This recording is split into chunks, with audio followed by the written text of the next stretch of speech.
Black prend ma main et me guide dans le dédale des couloirs du palais.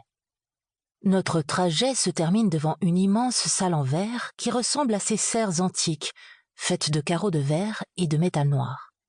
Même les murs sont ainsi, formant des arches transparentes jusqu'au plafond. On peut donc voir le jardin et le ciel en même temps.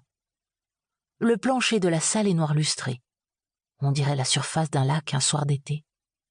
Un peu plus à gauche dans la salle, une grande scène est déjà remplie d'instruments de musique.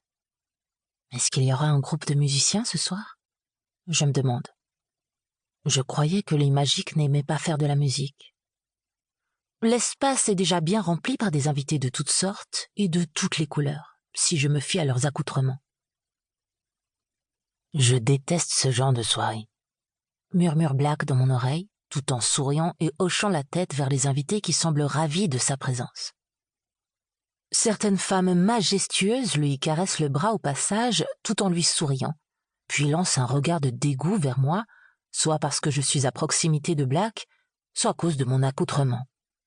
Mais je décide de leur sourire, car peu m'importe ce qu'elles pensent de moi, je suis dans un vrai bal avec un super cavalier, alors rien n'effacera mon sourire. Tu aimes ça, vous? Plus que tu ne peux l'imaginer. Nous nous promenons dans la pièce et Black m'explique le rôle de certains dignitaires présents. De ce que je peux comprendre, ceux qui vivent ici en Atlantide ne se mêlent pas au reste de la planète. Il y a une hiérarchie flagrante dans le monde des magiques et, quand j'y pense, dans le monde humain aussi. Plus ça change et plus c'est pareil. Avec toutes ces coiffures à caractère animalier, on se croirait presque dans un zoo, mais c'est un peu le cas, avec ces gens venus profiter de l'influence et de la richesse de la reine. Dispersées dans la salle, des serveuses toutes vêtues légèrement ressemblent à des pans à paillettes.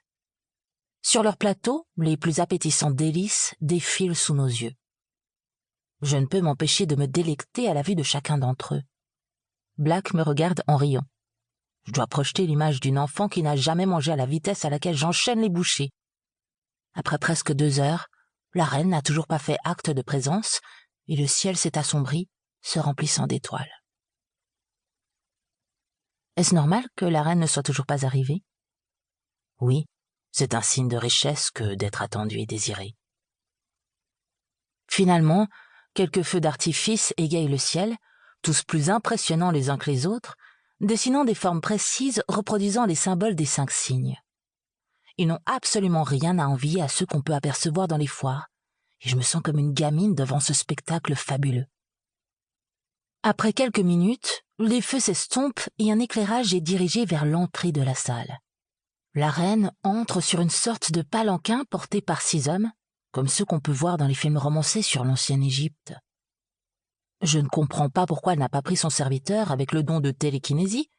Je présume qu'elle veut montrer sa supériorité en commandant à ces hommes un effort physique non nécessaire. Le palanquin est porté jusqu'à l'autre extrémité de la salle, sur une petite scène où s'empilent des coussins. La reine prend place au milieu de ceux-ci et fait un signe à un des serviteurs pour qu'il lui apporte à boire. Pourquoi ne se mêle-t-elle pas à la foule? Pour montrer qu'elle est bien au-dessus de nous. Personne ne peut lui adresser la parole. C'est ridicule? Peut-être, mais c'est ainsi. La reine est un peu comme moi, Lou. Elle a vécu tellement longtemps qu'elle est blasée. C'est sûr que si elle répète les mêmes soirées toujours avec les mêmes personnes et qu'elle ne voit pas le monde, elle sera blasée. Tu as une façon de voir la vie, Lou. Tu la dévores. J'aimerais être un peu plus comme toi. Je peux t'apprendre? Ah oui? Et comment comptes-tu faire ça? J'attrape les 2 premières bouchées qui passent sous nos yeux et lui mets les 2 dans la bouche en même temps. Mais il mâche tant bien que mal tout en faisant la grimace. C'est horrible. Les goûts ne vont pas ensemble. Peut-être, mais cela aurait pu être la meilleure bouchée de ta vie. Si tu ne prends pas de risques et si tu fais toujours tout de la même façon, tu seras blasé en effet.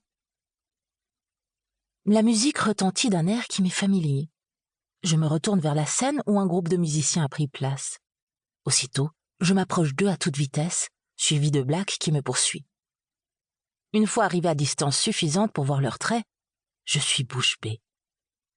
Pour continuer à écouter ce livre audio gratuitement, cliquez sur le lien dans la description et vous pourrez l'écouter en entier sans frais, grâce à l'essai de 30 jours d'Audible.